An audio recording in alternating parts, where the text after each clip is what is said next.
was pretty cool to see like the original shot side by side with the shot that the director was trying to recreate. Yeah, it was kind of cool. Hey guys, looks like it's time to start. So I was gonna go ahead and say hello to everybody. It's Dojo 2.59, Friday Dojo 9/12, September 12th.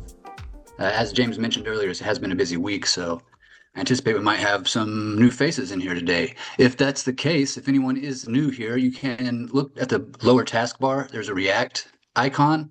Underneath that react icon, there's a whole range of reactions, but if you want to speak, hit the raise hand icon, and that will put you in the queue, and I will get to you as soon as there's an open space. If the subject is empathy or the topic is empathy, I've had a hard time. I haven't wanted to empathize with this stuff today or this week. It almost reminds me of, I think, 2003, 2004. I don't know. One of my cousins was watching Glenn Beck and got clips of like people being beheaded.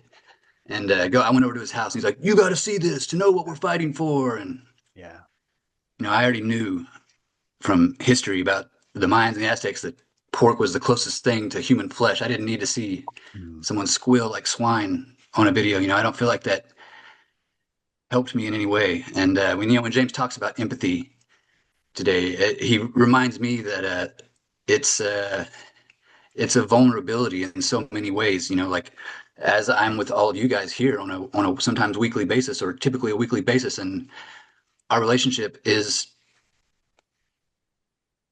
it causes me to really be connected to you guys' face, even if I don't sympathize, or if I don't agree with your like in a foolish argument perspective. If I was to try to argue with it or something, maybe, but I'm still attached to you guys emotionally, and I see a lot of people in the world that I feel like don't have a capacity for empathy, and yet maybe it's just because we're trained to be empathetic in certain realms and not to be empathetic in others. yeah. But I think that the spokesperson, the technology of a spokesperson. I remember being young, going, "How come there's only like 6 actors? Like, like why is it always the same faces?"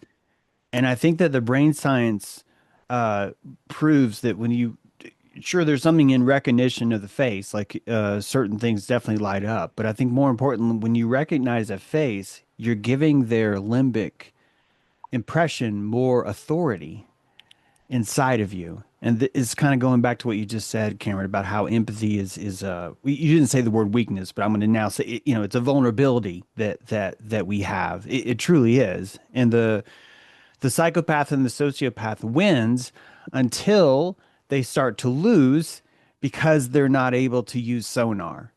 So it's a constant, you're holding your empathy breath, right? And then you're going in the world, and then you're like, then you're having to take some empathy inhales when no one's looking. At night, you can take your face off and go into this other place you call your house. Then the real empathy starts to be able to come out or not come out.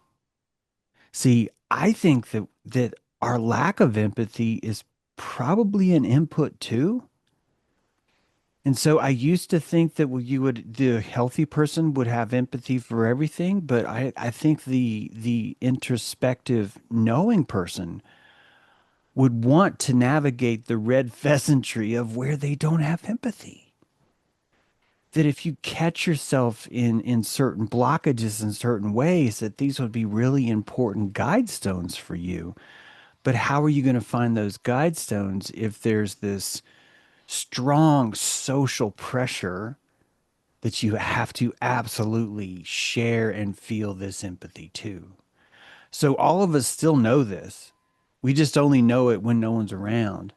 And only some of us maybe have the vocabulary to put words to it, to bring it to the surface, which ultimately gives us the ability to look at it too. You just caused me to realize something. I didn't think about empathy as being a thing that costs me energy. I have a lot less energy than normal people, and I thought it was because of my condition, but maybe it's because I'm caring too much about people and the world, you know, on the other side of the, you know, things I can't do anything about. Um, and I had a point. I think that this is a point too, Debbie. I don't want to stop, but fuck, what you just said is just so huge because to me, this is ultimately what it's all about. That your immunity, your immune system is tied to how much plasma do you keep for yourself to build up your bubble, and how much are you literally just giving away to a television commercial or a Republican Party or Not that me. Indian that used to cry because there was trash everywhere. When I was a boy, I felt that. Me too. Like I really felt it, and I didn't know why no one else in the room. This is just how I remember. Like, why am I, why am I the only one? But I felt the same way about The Exorcist. Like, why is this person who I'm calling my parent showing this to me? Like, what the fuck is wrong with you? It's the same kind of permeability, and you if you don't learn this skill to shut it off fast. So here's what I'm getting to. I believe that if you understand empathy is finite, you instantly start to harvest it and create reverence for it. It becomes something that you now value. It's not a this world of, hey man, everything should be free. It's a world of, hey man, my empathy, My empathy costs. yeah, my empathy has value. It has value because it's measured, authentic, and because it costs me. It haunts me throughout my day. I'm inviting this into my reef to haunt me, whether it's going to be for good or for bad. I may do this to better myself. I'm haunted by the memory of Jesse James, haunted by the memory of some hero that inspires you. These are the same kinds of things. So we practice necromancy. I really do think that's the word for it. We practice necromancy all the time by using empathy to invite and to cast out our own demonology. So if you No, have an immune system, you need to start holographically manipulating your empathy because you already do. Not because you never have, it's because you already do. And if you started to do it, you would feel, wait, I'm allowed to manipulate it? Yes, it belongs to you. This never belongs to thought of you. that. Power Never, is yours. It's no one never else's. thought It of fucking that. belongs to you, right? If you have your thoughts, step, please go ahead. I didn't mean to step on it, but it's just this is such a crucial thing because you pull this is your immune system, this is your bubble. And once you say, hey, all empathy, come back for a sec. I know it's horrible, okay? I know it's an African kid, bugs in his fucking eyes. I know, but come back right now. I need this right now. Because you know what? There's a dude with a fucking sandwich holding the camera while he's filming the flies on the African kid's eyes. He's right the fuck there. Sarah McLaughlin is right there with the dog. She's right there. She's like, don't give him the ribs. Don't give him the ribs. Make him beg more. We need to make him beg more. And this is the blind empathy I'm talking about that is killing you. It is coming for your fucking energy. It is leeching off you, not because the world is evil. It's leeching off of you because you do not see value in what they see value in. This is why this is Gaia harvesting energy. Hey, look, if you're not going to fucking pick up that honey, I'm going to send some people that are going to pick it up for you. No problem. I want that stuff. You're the one that doesn't. And so this is really the ultimate. Do you step out of the cave? Do you think that your plasma bubble is going to keep you safe? And it's built all of empathy. It's built all solely out of that plasma. Airplane flying overhead currently, but James, I feel like it was a powerful time for me years ago now, and I feel like this was this caused you a little bit of grief with the health community, but you in fighting against what you had helped build, which was this idea that without a particulate mechanism, contagion was rendered null and void, and you said, hey, you know, we've got empathy here through faces, through images. We can, you know, we are still contagious. We don't need that mechanism. This doesn't actually disprove anything. I thought that was a powerful thing, and again, I see it coming through here. Nate, thank you for raising your hand. Go ahead. Hey, yeah. I just wanted to add that I think Dunbar's number kind of plays a big factor in like our empathy being limited.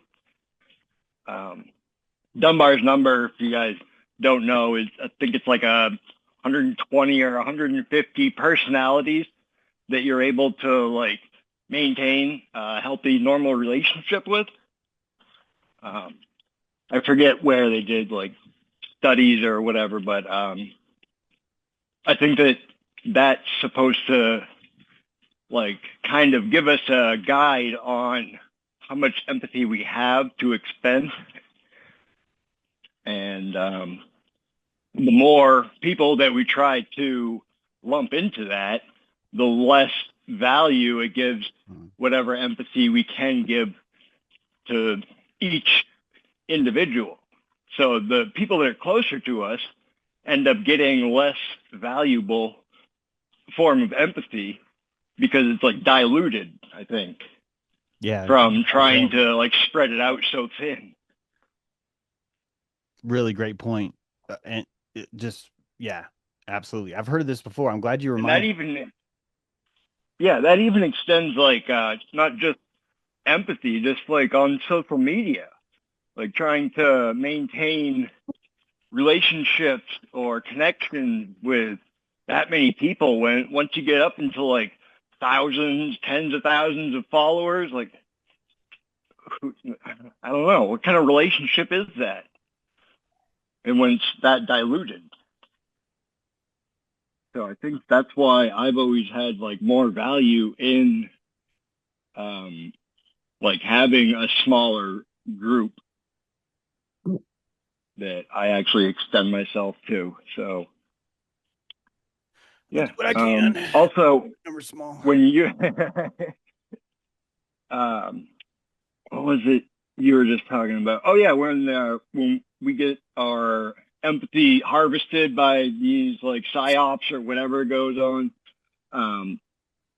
I just wanted to point out that that's also done by our consent. We are giving away our empathy. It's not like a victim thing where it's getting harvested from us, but we are giving it away. They are like in turn harvesting it by trying to set up these whatever situations almost like a test so people can try to, or like we can gauge where our empathy is at by those. There's some people that are going to try and peacock to make it look like they have like so much empathy everywhere. But really that's just because it's spread so thin. I think if you only got like 2 or 3 people you care about, you really care about those 2 or 3 people. That's your world. But if you gotta spread how much you care across 10,000 people that you follow or follow you on social media, like how much attention can you really give one individual when the numbers start getting that high? So Absolutely. I think that's all I got. I relate to that entirely, and that was as far, you know, and when you talk about empathy in this way, I start to think of like calorie counts as far as what's being harvested, but you know, these units of energy that we give away. Just to, and wait, I mean, it's just my trying to rationalize it, I guess. But Yeah, definitely. Yeah, I can see that. but it's I had to my world had to get exceedingly smaller and smaller and smaller and smaller over the last 5 years. I've only because of this group's artistic encouragement and seeing all these artists in this room that come here regularly, I started to get on the Substack, and that's the Substack. And that's exhausting. Just trying to manage speaking to even one person. It's a whole like I've really let that organ atrophy and trying to rebuild it In some ways, though, I feel like the energy that is harvested from us as we engage with these mainstream platforms. Well, I wanted to say I feel like there's a somatic atrophy that happens with that as well, but there is also a growing appetite, so I can actually see the hypertrophy as well. Um, and I'm getting a little adrift with my No, bodily I don't analogies. think you are actually, Mm-mm. Karen, because I think that honestly, social media is the only medium that we would have to even be able to see how this stuff Yeah. works. That I think I discovered that empathy was a finite resource precisely by exercising what you have to do on Substack. And it's good to hear because I've noticed this. You're a true spoke in Substack, I think, and it's great to see, but also it does require a lot of responsibility. You are the bequeather of witness. I literally watch what you like because I know this is probably worth reading. I literally do. And so this becomes part of the prawn economy, which I think we should have. I know you agree, but I'm just saying I want more of this because it's really giving me a measure. It taught me that it's finite. It taught me, why does this feel taxing when I want to like all this stuff? What I literally have stopped and go, why is that taxing?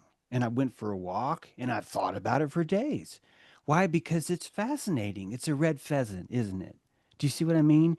I could have said, because it's you're a piece of shit. It's why you don't fucking care about people. Now get down there and fucking like some posts, you fucking piece of shit. And I've done that. I've done that. And I will do that again. But ultimately, at the core, I need 40%, 50%, 60% all to go to me. Deb, you need 60% empathy to be in you all the time. Hard fucking core. Don't fucking stop. And that this is at the heart of all leakage. This is at the heart of why we do not want an immune system, because we do not feel worthy of empathy. The only way that you will learn to feel worthy of empathy is drinking it with piss. Having it come to you through others in this distributed kiddie pool of warm piss with just 3% empathy. And you're just like, oh, I had too much empathy here. Quick, give me more piss. Oh. And that's what we're doing. We're poisoning ourselves with fucking empathy the same way we do with lead. We give it to each other in bite-sized chunks, just a little bit, and watch us squirm. Oh my God, I just drank some empathy. And it lights us up and it changes us. It melts our fucking bones and turns us into these butterflies. And we end up where we are now, which is why I think the most immoral thing you can do, and this is a personal thing, because I've just gotten better at this. In my mind, the most immoral thing I can do is show up without calories. In my mind, that's the most immoral thing, that all my immorality comes from that. And I don't mean that I have to always have it. I mean, why am I wasting? Why am I wasting this? Here's a homeless guy. Why am I going to lose all my empathy for 10 fucking days because I realize that I have to sit at this light in order for me to go to fucking work and there's nothing I can do. So now I have to be a piece of shit to the world for the rest of the month or the season to accommodate this moment right now. This is all of your world. This is why you're here. Because I use so much empathy at that, you mean? Yes, I think it's because you do what I do, which is the romance of this world makes you overspend. And you're just like, fuck yeah, man, where's fucking champagne and caviar? And who would not do that? You're a fucking beautiful soul. Why would you not do that? This is the little girl. It's in all of us. And that's a beautiful way to start. And then you start to learn what empathy is and you start to cradle it more because you start to realize I only have so much of this. I'm not a billionaire. and you do not think, here's the rub. Here's what's really fucked up. In order for you to not give it to yourself, you have to make sure you don't have any. And you can't set that up. You can't fucking get up in the morning and say, you don't deserve empathy. You're not going to get it. If you could do that, you'd actually be pretty good. You'd be doing really well, because you'd start to use the empathy the same way the government uses empathy. The government's not using empathy wrong. The government values empathy more than you do. That's all. The government sees it as a resource. They understand this is a resource. It's a precious resource. Why would we not protect the precious resource? You're not protecting it. I'm going to protect it. Okay, So I see. all I your don't want it feelings, co-opted. yeah, and more importantly, all your feelings of worthlessness, I hate to shame them, they're all selfishly done because you don't want that kind of responsibility to have to go against the grain and exercise more. It's just hard, Deb. It's hard. And it's even harder when you haven't been given yourself empathy to even start. So that's why I come across as, you're a fucking asshole, James, for saying that I have blind empathy. And it's like, I'm actually showing you love. I get that. I know you are. I love you too. But this is how we get there. This is our immune system. Every leak, every pranic drip, every one is valuable resources that you need to go back to the intersection and get back again. And you do it once and you just stop leaking. Guess what? Good news is you wake up, you have more. The spine is an antenna, it's collecting prana all the time. You lay down, you're grounding yourself, which means you're charging yourself, you're building yourself. Yep, you stand up, you now have more. So Deb, your collector probably isn't collecting as much, which makes it even fucking harder for you. Even fucking harder, which honestly, Deb, I should be seeing more shitty behavior from you than I do. I'll try harder. Does anyone understand? I'm not kidding. Yeah. That's not a I joke. know. That's I know not a you're fucking not. joke. I should be seeing the shittiest, weakest behavior from you, and I always see the best. I always see this. Here's a thought you guys maybe haven't considered here. Here's this fucking monumental piece of art here. It's all there. And I need you to fucking be selfish. Would you fucking be selfish? Now that you've pointed it out, yes. I'll try to redirect it. Thank you. I love you guys. I'm sorry for crying so much. Don't be sorry. It's beautiful. I've never seen you more beautiful. All right, it's good to see you. Go ahead. Well, I just want to honor that authenticity, because how can you not relate to giving your empathy to this collective empathy, this groupthink empathy, that you feel like that is love, and that it's so selfish to give yourself that.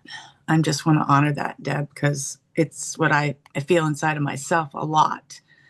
I just wanted to witness, because that Charlie Kirk thing, I had no idea, but I've been using the art of my art being the art of witnessing, and seeing how much calories I do have to give empathy to individually smelling people. I go out there and I tend certain areas and certain people, and I have a lot of calories for that. And I'll get to a point where I'll say, I can't do it. And I'll just go back and I'll re-tap into nature, and I just get more, it's like a cup, it overflows. But what I noticed about that experience is I have a lot of followers on Facebook, and I love Nate's comment about that. This is a real good training ground. And, that just harvesting empathy, it's like it's a harvester. And then what happens in my anger at the unconsciousness of people not seeing how they're getting harvested. And then I'm harvested because I'm pissed at them getting harvested. So it's kind of a weird thing. But my dear friend texted me and was heartbroken about this person getting shot. This was a very personal shaman to shaman person. And I don't know who the person is. I'm in one of those places where James was living about. I'm like in a whole different reality. I have no idea who's the who and who's the political up and coming pundit. I don't have any idea about it. And I don't even feel ignorant. But I did have empathy for her feelings. And then I got onto Facebook, and then all of the vitriol and hatred about his speech causing him to get that thing to happen to him, and this and that. And it was just like this, I don't know. It was like a Roman bread and circus. And I thought, well, how can I use that? And I was just like, feeling into it, because then I was like, can you feel into a collective group empathy and still have your personal and not get drained? So that then I was kind of managing that. And I got back from this trip, and I realized, it is kind of like I was on tour, and now I'm back kind of like harvesting what the tour was about. And it is a lot about, having a set or small group of people that you shine bright for. And you have to have calories to shine bright. I mean, the sun is unlimited, and we get our calories from that. But if you're giving it all to like a group thing, you're not having it for the individual things that you're there to do, So I just wanted to tell you, it was not, and I'll just give you the little update. It was not a chipmunk. It was a big deer-eared mouse in my van. And I got the good medicine from the deer mouse in the full moon. And I did a mouse trap, and I was able to put him into the habitat in the desert rather than bringing him to Louisiana. So good news is no animals were harmed in the process. So thanks. It's good to be here, and good job, Kameron.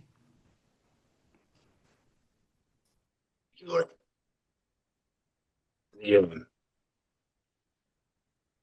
I've just recently gotten some calories, and I don't know if it was from it were calories that even though I had an abundance unprecedented compared to like all of my 30s, from like 39 to 44 here at the house. And I've told you guys before how I dedicated that into trying to get my health back. It wasn't until this last week, Renee made an awesome video on her stretch into spirit, and she was talking about her hoops, and she gave me a little advice on how to get started with some new things to help stretch. And there are parts of my own posture that I was rebuilding myself around that I could not hear in my body because I still was putting those calories elsewhere. I was, even though I wasn't putting them into what I might call mainstream media, I've got I've got a pretty large extended family, and my window for myself is at night when I exercise and when I read before bed. That's my window. But I've had a little bit more of a window with this hoop project, and just a little change in my posture, my hips. All of a sudden, I've got all this data coming in right between my shoulders, and I've just been leaning into it for like the last 5-6 days, super intense. And you can really think you've turned a corner, and then find out you haven't, and then you find this other corner, and then it just all opens up again. And this process of growth and transmutation, Deb, I really just love hearing everything you've shared today and what you and James have been talking about. Yeah, on that, Cameron, I really do think that it really is this easy. If you're vibing, you're charging. If you are emotionally feel that you're in that zone, that's the sign of you're on the wireless charger. You are in good shape, my friend. And we don't know to trust our emotions like that. Rightfully so, because we had to learn temperance. And most of us in this room lack temperance with empathy. We lack the ability to withhold empathy, so we leak it all. And no one is practicing the temperance of empathy. You only get little tiny morsels of it, because I struggle with it too. And I think that the death of my mother has been profoundly in line with this lesson. and the guilt and leaking that I've done because of the feelings that have come up since her passing. The feelings that I have now about my brother, even about my dad, are profoundly different because I've put new light on the ability to lack empathy as a skill instead of a weakness. And I think the only reason why I was able to gain the confidence that I could revoke my empathy is years of injustice mixed with a lot of calories to reflect. That those two things together just showed me, hey, maybe I could just withhold my empathy. And I never wanted to do that. It was the last option that I ever wanted to have. And luckily, I had some things occur in my life where I literally was forced to if I wanted to survive. And it made me draw a boundary that I never want to draw again. But I know that if I would learn to draw those more, I would be kinder, more warm, more generous with the people like Lori's talking about, the people that you want to shine for. We choose to be in a gang no matter where you are. This is why I used to defend cults a lot a long time ago. It's not that I don't, it's just that it's such a weird thing to even talk about, but it's like cult is a good thing. It's an organism of people that are it's a war party, isn't it? Like the true meaning of war party is that we are unified in one purpose. This is our purpose. This is our reason for uniting. And so this is part of you learning to find more calories. We help each other. This so we're practicing all these things anyway, but there's no societal jungle gym to practice the lack of empathy. It's just simply not allowed. It can be exercised in groups when there's trauma, little sparks can come out, and then people are allowed to shine, believe it or not, as creative people that can show a lack of empathy more than anyone else and that they become superstars in that way. You can look at Jack the Ripper, but even more socially, most of the social media that you see is just cannibalism. It's just people ripping each other apart for entertainment, and that is the practicing of the withholding of empathy on a very elementary scale. That there are people in the world that will learn how to withhold empathy a lot faster than you will. And they have.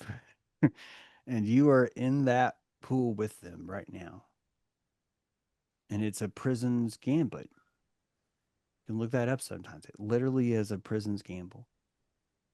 Basically, meaning that if you want to succeed, you need to cheat well. And if you can learn how to cheat in an unpredictable way, you will garnish more juice from the system versus the others that truly want to morally grow because they find more, not because they're superior, because they find more calories in their collector by following that path. So it could not be more here are the Scythians and here are the Jedis. And I'm not saying either one's better. I swear to fuck I'm not, because I used to never think that you could like sympathize with the dark side, but the dark side has a very interesting perspective that's quite crucial to yourself too. So it's we're looking at a time where uh, uh, the single serpent of Iamblichus, Iamblichus is becoming the dual serpent of Caduceus, and that this we're just now discovering the sinister is a voltage, and that sinister is the withholding of empathy for strategic purposes that benefit you, which is a moral good. See, if you don't see yourself as morally good, which is very easy to do in this world, humans are bad, okay? Everything they do is bad, then you would never have any kind of solution mindset that somehow equates me having a better vibe means that I'm more moral. all together. Like collectively, I'm more generous. I'm this way with you guys. If I feel threatened by my food, clothing, shelter, my content really reflects that. It's all of us are that way. Why not? Let's embrace that. Let's because the environment becomes your lung. How you feel becomes your lung. It becomes this isn't a subsidiary thing. Oh, and by the way, here's your feelings. Stop fucking thinking that way. It's literally not how it works. This is just the outer epidermis of your skin showing you your true shape, and you're in defiance of that because you're not being selfish enough. That's fucked, right? But I swear those are the right words. Those are literally the right words that are required to understand that. I've been giving myself art supplies instead of empathy. I just realized I spent a lot of money on like stupidly best paints, and I don't even paint that well. So yeah, I see this ridiculous thing that was I couldn't see it before. It's like at those levels, you can't see it until you see it, and then bang, Yeah. a lot of things make sense. And You I can't also, see it till you see it. Go ahead, Lori. Yeah, go ahead. I just kind of wanted to put in, like, I don't think you understand what it feels like unless you put yourself in a situation that you do not have food, clothing, shelter. And I would say connection is like another really important one. You can have food, clothing, and shelter and not have any connection, community, or you can go schizophrenically insane. But just even like showing up at the house from what was a very secure food, clothing, I have everything. I have a house, but it's not like I'm just living in my car. But even with just being on the road, I didn't have as much calories for the my myself, never mind giving to another person. So then I had so much more empathy for people that don't have that. So it gave me an empathy that I didn't know I didn't have for others that are not able to be as creative as I am because they don't have those basic needs. So I just wanted to add that to the topic. Fortunate enough, in most of my impoverished life, and I say that, I mean, I came from a family that tried to keep up with a lot of debt, and but then through my 20s and 30s, I was more of a couch surfer, and had apartments for 6 months or year leases, and would move on.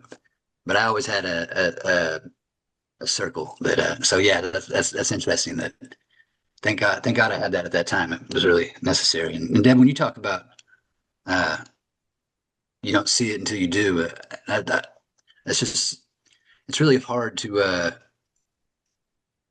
for someone to be able to empathize with those words until you've experienced it yourself. But that is just the way it is. And then I also noticed like James is really doing pioneering work in this area of empathy and in a lot of areas, but in so many fields, it seems like things are just ridiculous until they're not, and then it's just, oh, that's just the way it was, and there's hardly ever any celebration for these epiphanies that are truly groundbreaking, and it's but we push forward, it can be Well, thankless, except if I'm except for that lucky, it's yeah, if I'm lucky, they'll turn me into Freud, and in 60 years they'll say that I'm this sick, insolent fuck when actually I was the only one that introduced the words, that all modern psychology needed to move on to the next world. So it's like that's a sign of, hey, I must be doing something right. Look how annoyed people are. I feel like the reward is there is a reward in and of itself. You mentioned earlier shining, and that was literally the only word I had is like that was my entire strategy from 2021. Like when I ostracized myself, that was my entire strategy: outshine everybody, and like any trick in the bag. Like, I mean, I took it literally and figuratively. Like, you know, uh, oiling up every day. It's it was a And and I don't mean to like flog this horse, but guys, man, seriously, ran the Grandfather Mountain Marathon, the New York Marathon, the Philly Marathon. I was running for mayor, president of a nonprofit, computer programmer with a lot of commas in my paycheck. And my wife just was like, "Oh, you want to run, huh? I will let you shine. Let's see how much I will show you that it's not enough. Let's see. Let's go." And within 2 years, she had broken me in that way. And you know, I, I, I thank her for this. I'm trying to be funny. I'm thankful for this, but it was truly one of the most devastating things that ever happened because I really thought I thought that I did everything right. Like I really thought that, and that was the only thing that could break me. It was the only way that would break me is that kind of injustice. So I look at these things in a much more constructive light now because I have more calories. That's the only reason why I'm even able to even think about stuff like that. The only reason why I can even talk about her or what happened to me is because I just look at it as the hermetical uh, key that I needed. So, and that's changed my entire worldview, and honestly, saved me more calories than I could even imagine that I would ever even have after that.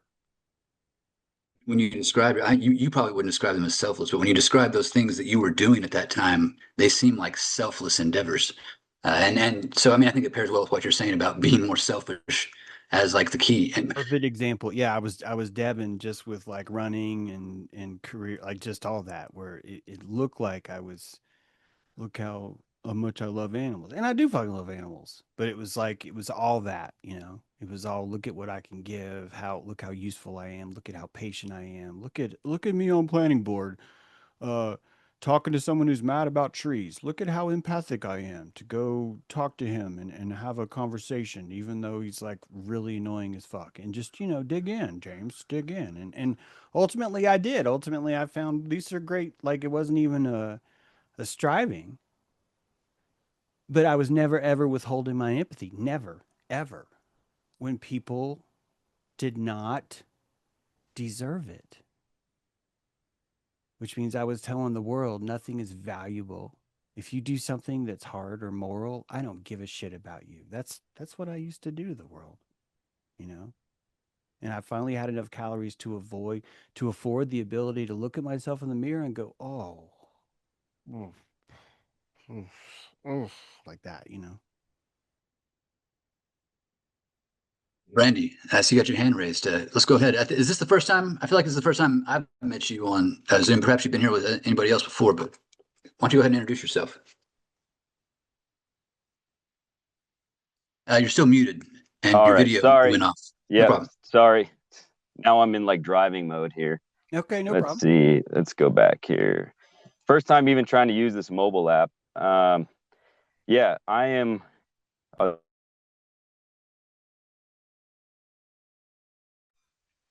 all right, you can hear me? Yes. All right. Um, Trying to get back to the video here. Let's Well, maybe see. it'll help. Maybe it'll Yeah, actually be helpful for your bandwidth if you don't have it. yeah, If it's yeah. something you Okay, can't. yeah, sure. That's fine. So yeah, I guess just to introduce myself, I've been a long time listener of James, and so I and it's been a huge. It's weird because it feels so esoteric because it's like been an instrument in my vocabulary and my posture, um, and it's really tough because you don't really have anybody other than my wife, to kind of talk about these things. So it's really cool to finally be able to get on one of these. I'm usually listening to these. I'm actually out at the cemetery right now. I groundskeep at a cemetery in the summertime, and a lot of James True and Dojo is listened to while I'm mowing the grass out here, and I feel like it's there's something very fitting about that. Um, but yeah, James had mentioned, yeah, you would. I think it's just first of all, it's cool to finally be on here. You mentioned that you had ran for mayor, so I'm actually. It appears that I'm going to be mayor my town here. And you're talking about, it's talking about empathy. I'm a very critical person. I've found, and I think, let's see, it's almost like, knowing how critical I am. It's like I almost, I don't know how to phrase it, but it's like I don't expect anything from anybody. I think I'm so critical that I'm like, I don't expect anything from anybody. And I think maybe I have this, and I use that. I think I might think that is somehow a strength. So it's really interesting that, talking about empathy, I feel very challenged here, because I'm constantly, so I'm a general manager it's a small town in Montana. I manage a grocery and hardware store. Looks like I'm going to be mayor here this next year. And I don't have a ton of calories, I guess. I'm constantly just like looking at people and going, you need to level up, and I feel very challenged. I feel challenged from you guys. But yeah, I think just, James had mentioned you ran for mayor, and I felt like it was a good prompt to kind of step in and introduce myself. And I don't know if there's anything beyond that or anything, to offer here, but I just wanted to say hi. I'm really glad that you did chime in. It's really great to always have new voices on here. And that's yeah, man. Thanks for saying hi, Brandy. That's great. Congratulations. Thank you. But I guess, I don't know. I don't really, it's not something I wanted. Yeah. I had to know. Yeah. It's not something I've ever aspired to at all. I never, I think just, I had a number of people in the town kind of asking me to put there. We've had this mayor, there's been a bunch of changeover in the town. There's a lot of people that don't like the mayor, and then there was this subdivision that was being proposed, and people didn't, there was a faction that didn't want it, and then it was just volatile. He resigned, somebody else came in, resigned, and so the council appointed him to come back, and I'm having this issue now, because when people ask me to, I said, I'm not going to run. I'm not going to campaign. I'm just going to put my name on the ballot. If it happens, it happens. I'm willing to do it. I really don't want to. Well, it turns out I'm the only one on the ballot. So, because I have no intent. My posture is like, I don't want to win anything. It's just, and it's interesting. So, and I'm already, it's a small town. And so it's like the only grocery store and hardware store. It's like cool, kind of general store. At least that's the kind of my hope. It kind of be looked at. And so I'm already, I'm already kind of in this public position already. And it was funny when my wife and I first moved to this town, we kind of joked, like, I feel like she's like, I think you're going to become mayor. Like, it was just kind of a joke, just knowing, I don't know, there's just something weird, or just a feeling that we had, just knowing that, like, all right, if we're honest and humble and eat what's in front of us, and somehow, like, we just end up in these public positions. It's really odd, or maybe it's not odd, but it's surreal to see actually play out.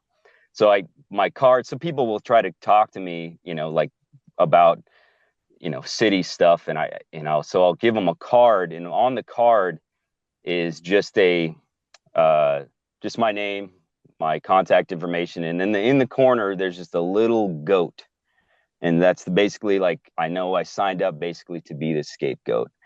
And so, a lot of, it's just interesting. Yeah. This is a great hermetic circle you're entering into. And that's a great attitude to have. I think you'll be effective at that, especially if you maintain those calories, and honestly look at it as there's no way you're going to win It's not, Right. you're not going to win this. You're going to be ousted out. If you do a good job, you're going to be ousted out because you have Right. personality, honestly. Right. So I say have fun and do, Yeah. change pollinate what you can. Not that you're That's asking advice. I'm just, this is great. no, that, well, yeah, I am obviously, yeah, I'm looking for, I'm definitely, yeah, it's interesting, yeah, talking about this, yeah, empathy, where I'm like, and giving yourself an allowance to be like, oh, maybe you could use some empathy. So it's interesting to be on here and go, oh, well, maybe, can you guys talk to me and tell me what you guys think or how you guys feel? It feels kind of desperate, but I'm like, maybe that's okay. Yeah. Yeah, I think I would have been a terrible mayor, by the way. I mean, maybe then I think I might have done it for a little bit, but I was pretty like I had said I think deer should have the right to vote because they are more producing more tourists here than you guys who come from Charlotte, and Right. it's like why Yeah. why did Yeah. you I think mean, that that was going to win, James? What is exactly is it about that statement that you thought was so clever that people would be boiled over with affection for you? That you would be mayor. And it's like this is why. This is right. so yeah. Yeah. Yeah. And then it's interesting because I don't have, people ask me, oh, what's your first order of business? And I'm like, I don't have an agenda. I want to see what it like. I want to see what it actually looks like. What do the books look like? What are we actually doing? And, there's cliche buzzwords that I don't like using because unfortunately they become cliche, like transparency and integrity. And it just really, I think, yeah, almost, yeah, this idea of just being a pure witness and just in remaining in honor. That's really my only goal. Yeah. I mean, obviously I have attachments to certain amenities. I'm like, oh, it'd be nice to have a bike route here and Mhm. just to be more pedestrian friendly and family friendly. But I don't know. I feel like um, those are obviously I mean, I have, 3 young kids and in this town of kind of most of them are retirees. So it's, that's definitely a for lack of a better term, a selfish uh, intention. But anyways. I want to say congratulations. I love that the mayor thing. I was in a town of 300 and it has a gas station, a health food store, and Mhm.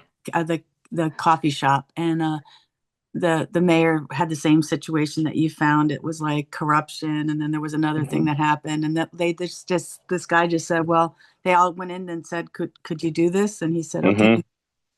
So he's this mayor in this small town, and it's like the layer of scapegoat that you have in your little card. That you're not going to make everyone happy, and then Right. and I live in a 1,000-person town, and the mayor's sitting up there with the 2 different aldermans, like that's what they call the councilmen, and Mhm. half of them are like the red team and half of the blue team, and he's sitting in there, and I was like, I just go there and I'm like, I just witness. Right. There's nothing that person's going to do that's going to make everyone happy. Yep. And it's like that the best you can do is just like not be elected and just like show up and look at the books. I think that the books of balance and like having not be running in debt. I mean that's enough. Just Right. a Right. balanced book. But I think it's awesome, and I'm glad you spoke up today. I really love the new perspective, and I love that you said that you were judgmental. I think being judgmental is a good thing. I'm alchemizing that in myself. It means I'm Mhm. sharp. I'm sharp, and I Right. have like a discernment to me. So there's nothing. I think that's like I want to alchemize, the empathy that you give to others, but not to yourself. So let's do that with maybe judgment. I don't know. Sure. Right. Yeah. Yeah. Absolutely. Appreciate that. Yeah, I second everything Lori said, and also it sounds like that's exactly what this town needs is a young, reluctant leader. So that'll Yeah. work out really well. Ultimately, any judgment I make is about myself anyway. Right. Right. Yeah, and I think that's usually where I mean I almost feel I can feel justified in judging others, because I'm like, I know, like, yeah, I think I used to think I was my worst critic, but I think my wife might be. But I say that with pure love. Like, I love how critical she is of me, and just actually just like pure witness sense. But yeah, that gives me this, yeah, almost this a spine to be able to. And yeah, when we talk about judgment, it's not like I'm not from this state of superiority, but just I can't. Yeah, again, from kind of a pure just trying to be a pure witness. But also you guys talk about a lot, and I feel I would say we, because I'm like, I'm always there, you know. But just this coming from also a place of compassion, and I don't think those two are necessarily opposed. Well, I'm going to throw something at you because you Yeah, brought up humility earlier, and yeah, I'm not sure if that word is really going to cut it going forward, right, because I hmm think actually right, confidence and vibe, I think hmm are gonna be the future of what humility used to be. hmm And it really comes down to is, if you're having fun in there as mayor, hmm I think that you're putting off a really good vibe right there, and that ends up having confidence in it. And more importantly, I think we lose confidence by attempting to appear humilitus. Not even gonna mm, use the word hmm humble here, because it really is humilitus. It is a losing of plasma that you have to separate from yourself and go out and give yourself empathy in a judgmental way to see how humble you appear. And I think right, it's like a right, fucked up kind of, I'm not saying this about you. yeah, I just think it's a fucked up waste of energy that ultimately everyone in the room will cannibalize you for, and that you'll hmm survive more just by being cocky as fucking shit.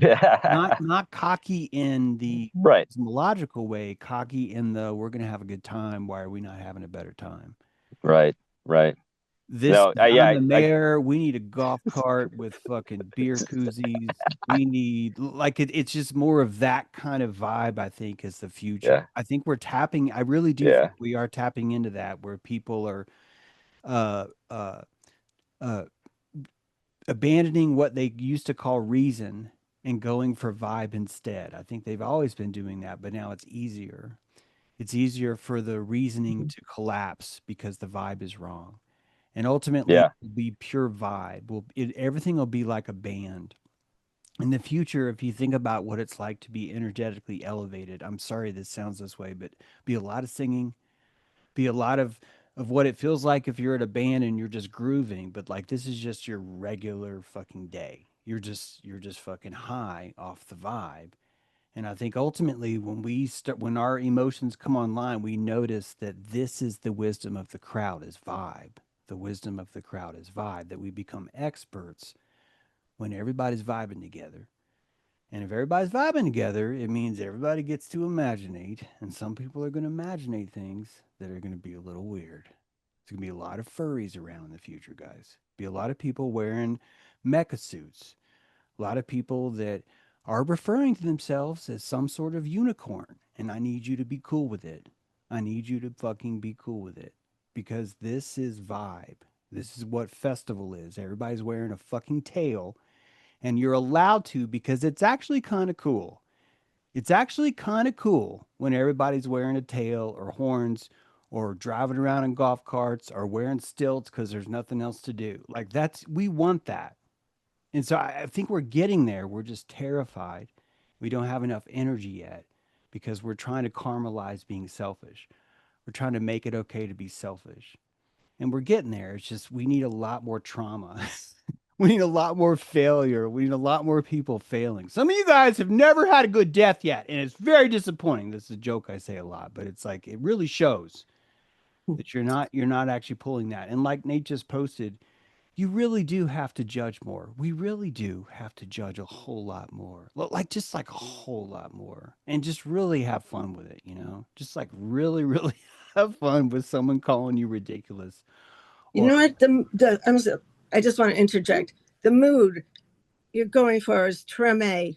Uh, I don't know if anybody saw the HBO series Treme, but it's about in Louisiana, that the neighborhood in the city, and it was after Katrina, and they were coming back, and the music is amazing, and the feeling of the people that want to like bring back that feeling that they had, that was you've got to see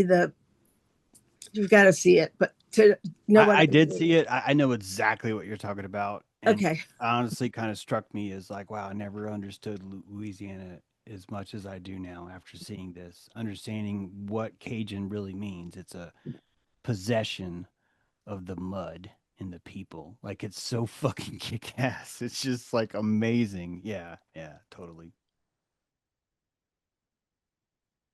Hey, Mary Jo, sure you don't want to go? I was looking forward to hearing from you. You're looking well. Good to see you. Go ahead. I kind of forgot what I was gonna say, but because all of that was so interesting. But I think I was gonna say something before all of that, but now you know how it feels like it's kind of off topic. So Okay. Okay. Well, great. Well, thanks for raising your hand. It's good to see you, Annie. How about Hey, yourself? hey, you guys. Honored to be here, as always. Um, you guys, when my husband was passing away, he was in a hospital and I was in the parking lot, just probably waiting for visiting hours to start or coming back from whatever. And there was a guy in the front of the hospital that was sitting on a bench and he had no arms. I mean, sorry, he had two arms, but no legs. And well, basically, I just heard somebody yelling, "Help, help." And at this point, my heart was already starting to just crack and shatter because that's what happened. Because the enmeshment of the empathy between me and I expended so much empathy that I enmeshed so hard that my heart became part of his heart, and his heart, he was in there for trying to get on a heart transplant list, and there was no way he was going to ever get on it, but he was basically there to die. So anyway, I was just like, my empathy, I don't know what it was. My heart was blown open. And when I heard this help, help, running over there, and this guy named Ted with the blankets around him, it was in December. It was cold. He said, "Do you have any?" I said, "Hey man, what's up? What's your name? And are you okay?" Well, and he said, "Do you have any food?" I go, "Yeah, I do." And then he needed something like another blanket or something, and I had this big brand new poncho that husband wasn't going to need, so took that out and draped it over him. And I said, "Can I give you a hug?" And he smelled like urine, and he smelled awful. And I don't know how long he'd been there, but this is right in front of a hospital. Doctors are walking by and everything. But I mean, I'm new. I don't have no idea. Maybe he's been coming there a long time. Not sure, but anyway, I came back and gave him some water. I didn't really I just had to pour it in a thing, and I don't know, I didn't have much to give him, but by the time I came back, he was gone. And I was just going around like I was staying in this horrible hotel or motel or whatever, small little room that smelled like curry really bad. I mean, so strong. But anyway, just going out walking in the middle of the night, going to a liquor store and, "Hey man, what's up? I'll buy something for you," and just like I had to like summon the strength from the pit of my stomach and just pull it up and just to make it through that time. And whatever that did, it just blew me open into 1,000 pieces, my heart. So I'm not sure what to make of all that, but there are things happening in the news having to do with people being attacked in the neck, like as if you're sticking your neck out too much or you're saying too much or whatever the symbolism is. I don't know. Left side of the neck or whatever side. In a row, really violent images that I saw the image of one and not the other, thank God. And so I'm just wondering about, yeah, it kind of ties in somehow. I'm not sure how. I know you guys can figure it out. What you were saying it reminds me of the Chinese Cultural Revolution. What you're talking about, the beheading, and that they killed all the artists and the intellectuals, and Yeah, I've had that feeling for a while without not like yours, but the smaller feeling that you were talking about, separated out. Do you know what I mean? Probably not. It's a fuzzy agreement. It's like, go ahead. Well, when Annie was talking about this homeless man screaming and the way it affected her, I maybe it's not useful, but I thought of like myself the first time I was in Los Angeles and the homeless people and like being, I don't know if I call it raw bone or raw nerve, but just that openness to where uh,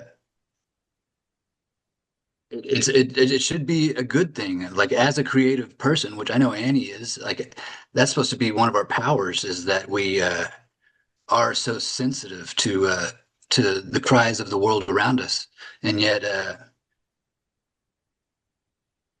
we can't have we don't have the energy we need to even listen to our own bodies if we don't have if our calories are bled out because of whether it's humility or unbridled empathy, blind empathy. I'm sorry. Yeah, it's yeah, I wanted to say something that empathy about that quantum entanglement that James was talking about on the live. It's like that quantum entanglement to this other world that Annie's husband was going, and to see you come each week and speak from that part of your heart that is healing. I see this huge level of your ability to speak this creative process of it's like a huge collective empathy that I can feel like. So I knew that for me, I could not go to India. That's what I was trying to explain. I could not go to India because I could not be on the street with that much. It's prana. It's life. It's death. It's mutilation, because that is what feeds the people, because it's the caste system or whatever. But that level that Annie that you're sharing is like, I think as a woman, I feel it, and I feel it viscerally. So I just wanted to share that. Yeah. Thanks. Yeah, I feel like that when I go to Walmart sometimes. It's like India. But anyway. as a man, you talk about your husband, it's really, really powerful stuff. Yesenia, good to see you. Thanks for raising hand. Go ahead. Yeah, it's just empathy's been a topic lately for me because, and I've written about it, how I felt like later last year I was given these like golden scissors and I was just cutting everybody off left and right. And I've justified it in my own heart as I've completely pruned my garden. But it's been maddening this year, like really just isolating myself, and not really, it's my choice, but it was just because everything was coming online so quick. So everything, even joy, like laughter, goodness from other people, it felt like pain, like witness burn too much. And I was like, I don't want to deal with this. I don't want to deal with the calories that it takes to uphold a relationship. But recently looking back, and it's kind of like what Deb said earlier, like you don't see it until you see it. I've just ran to the opposite end of the spectrum. Like if I go back in time, I used to hold on to relationships with such a death grip, even as it was hurtful towards me. And when I would viscerally see the pain and the strife that it would cost me to keep this relationship, and it would have served me more to let it go. And now I'm so quick to let it go. I'm like, I don't even want to get to that part. I just want to just cut you off. And it would say I think it saves me calories, but it actually saves me a lesson that it's still waiting for me. I see these lessons, they pop up whether I like to cut them off or not. So Yeah. I've just been conversing about this and realizing I need to compassionate more. And I have been practicing it, and I see that I actually do have calories if I stay more present and actually work this connection. If I slap the TV and fix the antennas to the right frequency. Yeah. So thank you for letting me share. Yesenia, if you I hate to be the guy that keeps pushing this, but if you consider, maybe I'm just phrasing it wrong, but if you consider my thoughts about maybe the future doesn't have friends, I think it has a lot to do with this because we really are in a kindergarten stage where it's like, take my hand, I need to walk. And then we get old enough and we realize it's nothing wrong with holding hands, but we don't actually have to, you don't have to hold my hand. I could walk with you. And that we're entering into a phase where we over trust because we don't need trust anymore.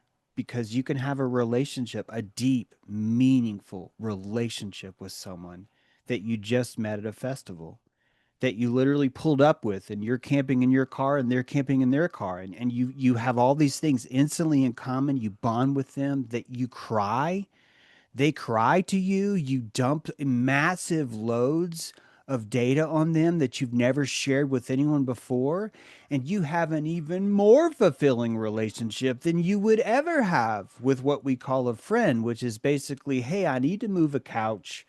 How much craft beer do I need to give you in order for this exchange to happen because you have a truck? These are relationships of codependency. And what I'm talking about is a festival relationship, which is that you and have one thing in common. We're here for the fucking vibe, man. And I can build a relationship with you because I know you want that too. And it means you're not leaving your shit open. You're not like, here, watch my kid. Here's my fucking credit card. Here's my social security number. But why are you doing that anyway?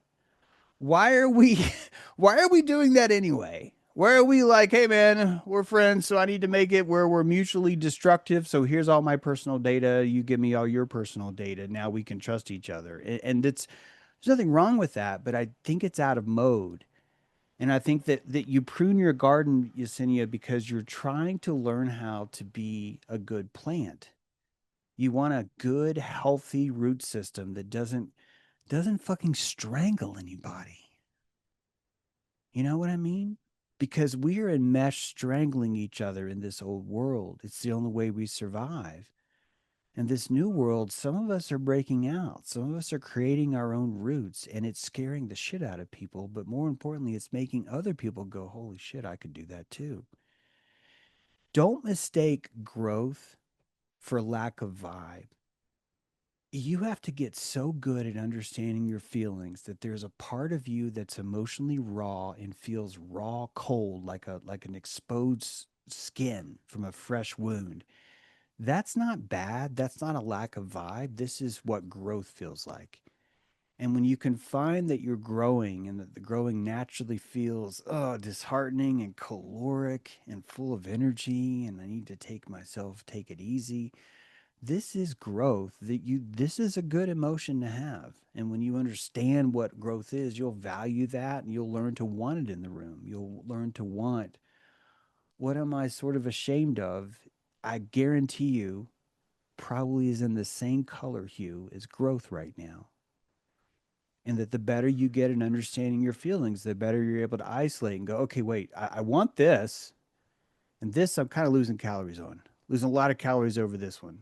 I don't need shame as much as I need patience. I need compassion because I'm growing in this place, right?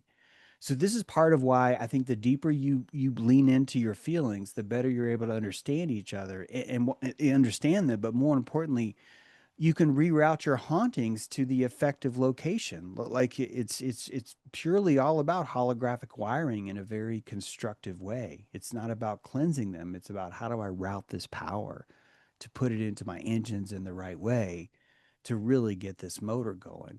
All of us are doing that. But I just want to remind you that you're in a world that doesn't necessarily function in that way yet. It's still operating on an older method, and it's going to need your patience and your compassion until it gets off its feet. But you need to do that to yourself, because they're not going to understand you. They're going to call you the one that's going against the grain and fucking things up, because you're not participating in the same friendship economy, which, maybe I'm just bitter, but I learned that friendship economy means nothing when the chips are down. It means nothing. I just learned that. Learned it really quick. This is not the economy that I thought it was in. I made the mistake by investing so much in it, by proving myself to this group, it's absolutely meaningless, superficial. I want something more. And all that came because I had enough calories, not to grow, but to fail. I had enough calories to fail. I had enough calories to watch the devastation happen and still want more. This is why you need 60% all the time. All the time.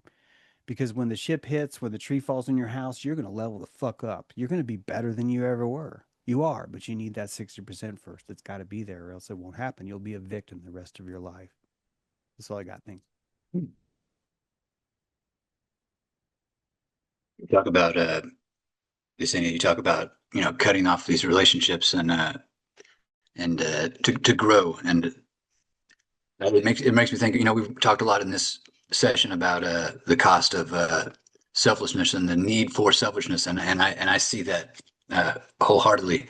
I think it's like Nate might have mentioned this sometime in a conversation in the past, but this pretense, how limiting that can be, and like I think about it like with long relationships, how you can't be honest because the pretense is there. You just can't shake it. And how, yeah, I mean, you can go into a festival situation and meet a stranger, and you can be honest in a way you can't be whenever there's all of the pretense that you can't escape. I love that Brandy was here today because we've also talked about and Nate shared that thing about the need to judge, and how we need to judge. And he mentioned how the people in this community that he might end up taking mayorship over, he looks at and he thinks you need to level up. I'm going to move from this session wondering about this vibe and the people who are in it. I have not engaged with a lot of group texts wanting to watch and share the Charlie Kirk video and the Ukrainian woman video, and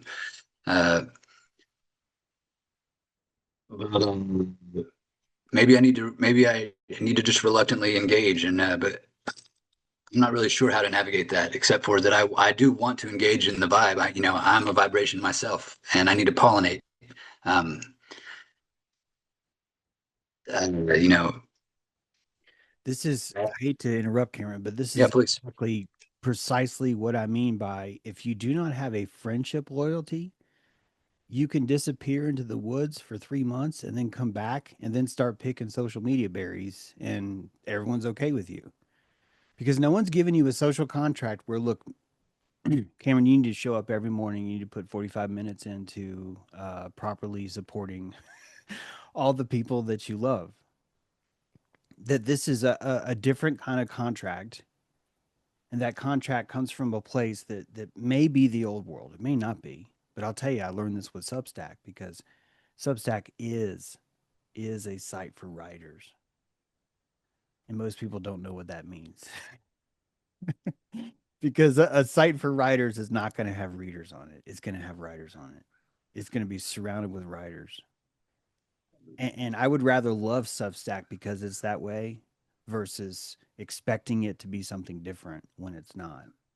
So when I come to Substack, I feel a guilt and a almost an obligation to start liking things because I legitimately just love the people that are there, and I want to support their voice because in my mind I'm pollinating the world by encouraging people to just fucking sing, to just fucking talk.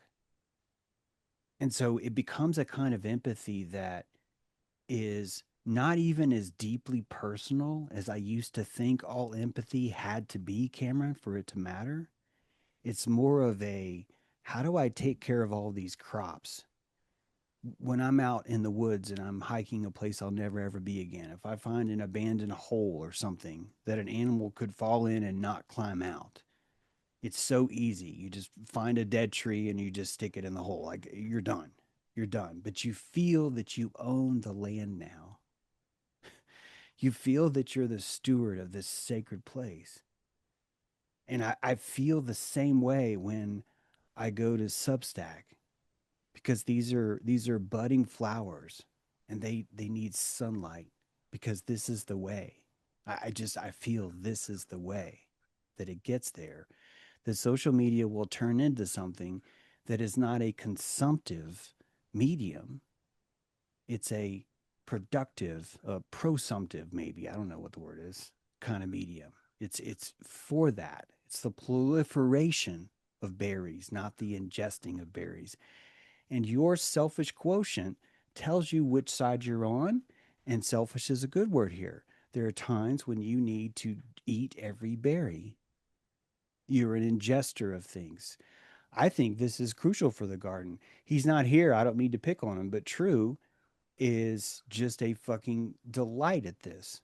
That guy, you can tell he loves his berries. He picks those social berries with a lot of intention. He spreads those things. And in my mind, he's propping up the entire system, but he's not writing. You see what I mean? It's so crucial to understand all these different roles and all these different purposes. And I want friends that know I'm going to fucking disappear. I'm going to go into some deep, dark fucking cave and go through some weird experience. I'm going to come back with pain on my face, and that you're not going to penalize me for being myself. You're not going to penalize me because I am not earning the adequate base amount of friendship interaction for it to work, because I don't know if we're friends if that's what it takes. I just don't, because in the past I've noticed those weren't my friends. These were chronic obligations that I was doomed to never be able to fully satisfy, because quite frankly, I like to get lost in the woods. I'm horrible at this. I cannot So, show up every day and do this, right? so my question is, when you rip up the friendship contract and step on it twice, is that a lack of empathy, or is that you garnishing your own empathy as valuable? I think it depends on how much calories you have when you do it. Do you know what I mean? Like it's there's ways into the RV, there's ways onto the bus, and there's ways off the bus. And they happen to be the same step, don't they? It's literally the same piece of metal. It literally is. And when you're on it, you either got an attitude of I'm getting on the bus or fuck you and your bus. And both are valid. They're both completely valid. They're both absolutely necessary, because you need to be entering and leaving festivals like light speed, and you do not need to be perpetrated by your friends for wanting to leave a concert early because you just cannot fucking handle this music right now. That's the friendship you need. Let me rephrase it. That's the friendship that I think we need. That's the friendship that I need, because I will prove loyal to that so fucking thick. You cannot even imagine how good of a friend I'll be to you if you can understand that about me, if that's okay to do. So my question is in this is, do you really need to cut things up, and can't you just vibe up and like, so my balloon is not over there anymore. Yeah, I agree. And the Yeah. only thing that I do think has to change, I'm just telling you from my own personal experience, is that as I've noticed this, I've caught people having pranic tentacles on me Mm-hmm. that I've never given them the notice that, hey, I don't do things like this anymore. And they end up feeling cheated. And I feel bad for that. So I agree, it's not necessarily how do you tear this up, but it also is how do you smoothly transition? And I don't know, it's very difficult. I've noticed that I just keep putting out what I'm hoping someone will find, and then the people that are still there, we've got a friendship going on. We've got something that we can work with. So I do end up still cutting the ties, because in my mind, because I'm not trying to sound like braggy, but in my mind, I'm so socially connected to my guilt with other people, which my empathy with other people, that I do feel that I am stepping on the contract every time I'm not doing the maintenance that the Mm. friendship requires. You know what I mean? So my inaction has always felt like a moral action that not moral, but my inaction, I always feel responsible for my inaction. And honestly, I think this is something that I do that I just assume other people do, but maybe not everyone actually does that. They don't actually count their inaction as steps too, right? So Mm. it's tricky, is what I'm trying to say. I don't think I fully have it wrapped around, and I'm not here to like let's burn down the word friendship. I swear I'm not. It probably sounds that way, but I don't know how else to talk about it without kind of like poking at it and then saying, what does this look like in relation to it? So it's a tricky time, I think. We used to have a phrase that we said in the early days of blogging, and it was journaling without guilt. If we had a visual journal, and that was to say, I don't have an obligation to post every day. Don't expect it. It was I thought it was a great idea. And just a friendly reminder, everybody, we have 5 minutes left in this 90-minute dojo meeting. Renee, so great to see you. I'm glad you got your hand raised. How you doing today? Oh, hi, I'm good. Oh, I'm so pleased you're enjoying your hoop. You're in the hoop project. I'm so excited. Yeah. I know the spot you're talking about. I told you this is the spot you're gonna squeeze. That's so good. Anybody can reach it if they want to get some instructions. It's kind of complicated, but it's fun. I just wanted to say, Yesenia, these relationships that you've been cutting off, whether it be dramatically, suddenly, or just, whatever over time that you can look back on, can you not consider that that was instinctually something you knew to do, and that maybe something coming down the pike that you didn't know you were kind of seeing as taking up a lot of your space? So maybe it was more of a defensive, like, I think something's coming down. I had an incident with a friend of mine that I kind of cut off. I knew there was something there that he wanted more for me, and I'm just, I'm not able to give this to you anymore. And I cut it off really, really pretty. I mean, I was pretty cold, but I was also kind. It was both at the same time. And I come to find out that he would have brought a lot of mess on my doorstep. And I'm like, oh my gosh, I knew this. This is why I was so cold and, just real direct about it. And so just trust your instincts on this too. Like, you don't know what you're avoiding. But, I kind of think about that type of stuff. He was in a pretty hard time, but I also knew that I didn't have the calories to give to that. When there was like a 40-year friendship, it was a long one. Maybe not 40, maybe like 30. But yeah, it's interesting. But yeah, just consider that maybe you were like sensing something, you were smelling something. That's it. I got to say one more thing about friendship, that I will say that one issue that does happen with friendship is that your morality is now tied into loyalty, which means that the more popular someone is, the more immoral they're allowed to behave, because everyone who's a friend with them is obligated to defend them because it would reflect badly on them. And so ultimately, I've found that some of the most immoral behavior tends to come from people that are very popular. And I could name names, but I won't. But it's just the way it works. So you tend to, when you find yourself alone in the forest, one of the first mushrooms you find is morality. You find that because you really get to know who you are outside of the presence of anyone else's witness. And this is what I mean by your body wants to behave morally, because I don't know anyone who's been out in the forest and hasn't just started behaving morally. That they start understanding that, hey, it feels good to do the right thing. It feels bad to do the bad thing. It's just nature is always giving you that feedback. The birds are singing until you get scary and then they stop. This would be the lowest form of mind control, wouldn't it? That the forest itself is rewarding you for having a good vibe, for rewarding you for creating beauty, for blooming in the world, versus for being a predator and laying perfectly still. We've discussed this before, but the person who's the most dangerous, if you do the posture analysis, is the one that's perfectly still. It's a fucking rock. And this is what society says is the ideal, right? Someone who has all their stuff. Oh, good. Phillip's hand is up. You raised it again. I'm going to shut up. But seriously, guys, it's all this is worthy of thinking about. And I'd love for us we can explore it more too. Yeah, looking forward to that, James. Hey, thank you, Phil, for raising your hand again. Phil, why don't you go ahead and close us out? Why don't you? Well, I just want to say thanks to everybody, first of all, because as I'm listening to everyone's what they're sharing, it's revealing a lot of myself to me. And I'm